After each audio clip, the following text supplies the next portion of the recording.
Hello everyone, it's me again. My name is Wang Fu and I'm 10 years old.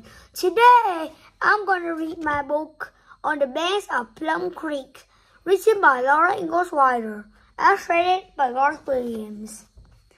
Town Party. Laura and Mary had never been to a party and did not quite know what it would be like. Must say it was a pleasant time that our friends had together. After school on Fridays, she washed the dresses and sunbonnets. Saturday morning, she ironed them fresh and crisp. Laura and Mary bathed that morning too. Instead of that night, you look sweet and pretty as posies.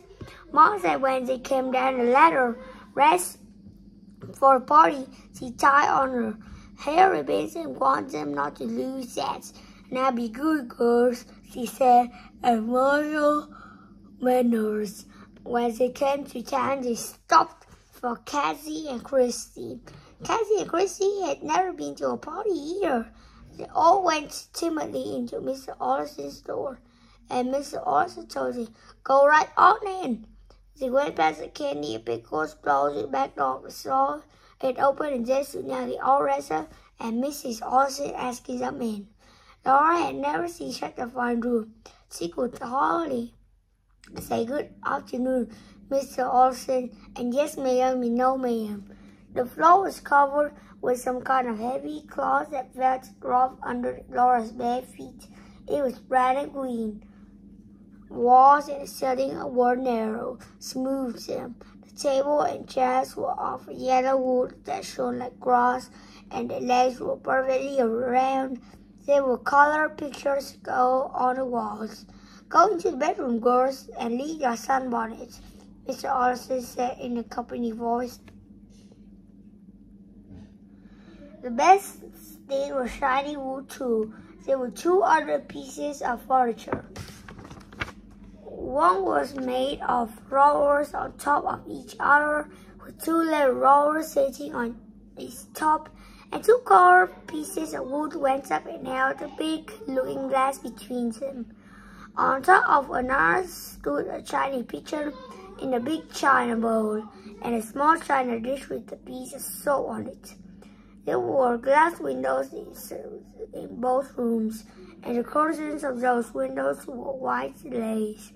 Between the front room was a big lean-to with a cook stove in it, like Mom's new one, and all kinds of tin pots and pans hanging on the walls. All the girls were seated now, and Mrs. Allison's skirt was rushing among them. They wanted to be still and look at things, but Mrs. Allison said, "Now, Nellie, bring extra playthings. They can play with Willie's playthings," Nellie said. "They can't ride on my velocipede," Willie shouted, "but they can play with Noah's Ark in your circus," said Nellie. Mrs. Allison made Willie quiet.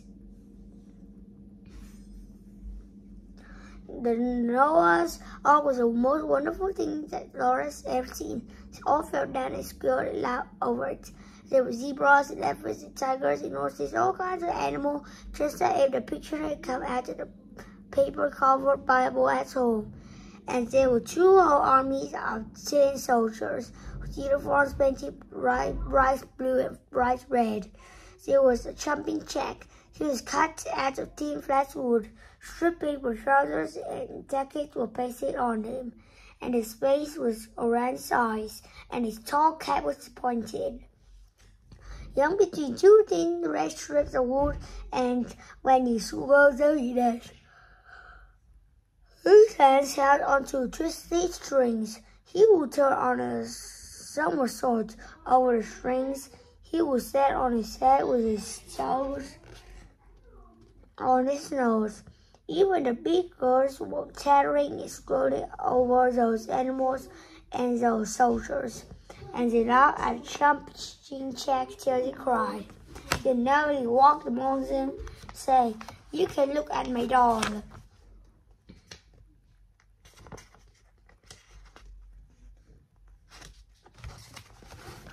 The doll had a china head with smooth red cheeks and red mouth.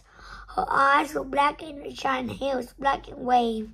Her wee hands were china and her hands were tiny china feet in black china shoes. Oh, Laura said, "Oh, what a beautiful doll! Oh, Nellie, what is her name?" "She's nothing but an old doll," Nellie said. "I don't care about this old doll. You wait till you see my wax doll." Threw the china doll in a drawer. She took out a long box. She pulled the box on the bed and took it off his head. All the girls leaned around her to look. Then lay a doll that seemed to be alive. Real good and hair lay in sharp curls on her little pillow. Her lips were parted, showing two tiny white teeth. Her eyes were closed. The doll was sleeping there in the box. Now lifting up and her eyes open wide. The big blue arms. She seemed to laugh. Her arms stretched out and she said, "Mama." She just said when I squeezed her stomach. Now I said, "Look," she punched the doll's stomach hard with a fist, and the poor doll cried out, "Mama!" She was dressed in a blue silk.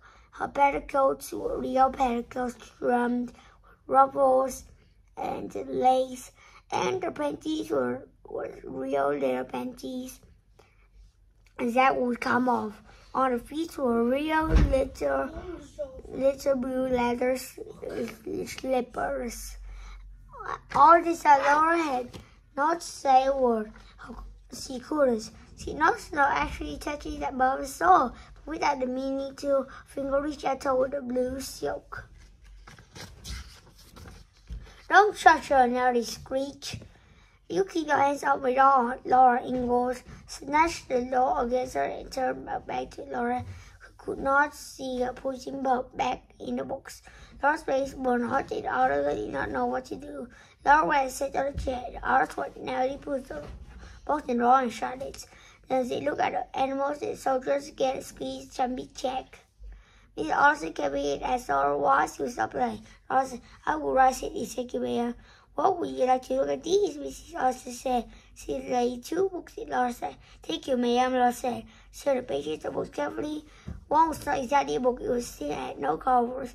It was a little magazine, all for children. The other was a book with a thick glossy cover, and on the cover was a picture of an old woman wearing a peak cap and riding on the broom across a willow yellow moon. Over her head, last letter says, "Marty Goose." Laura did not know there was such wonderful books in the world. On every page of that book there was a picture and a rhyme. Laura could read some of them. She forgot all about the party. Suddenly Mrs. Olsen was saying, "Come here, girls. You mustn't let the others eat all the cake, mustn't you?" "Yes, ma'am," Laura said. "No, ma'am." A glossy white cloth covered the table. On it was beautiful sugar white cake and tall glasses.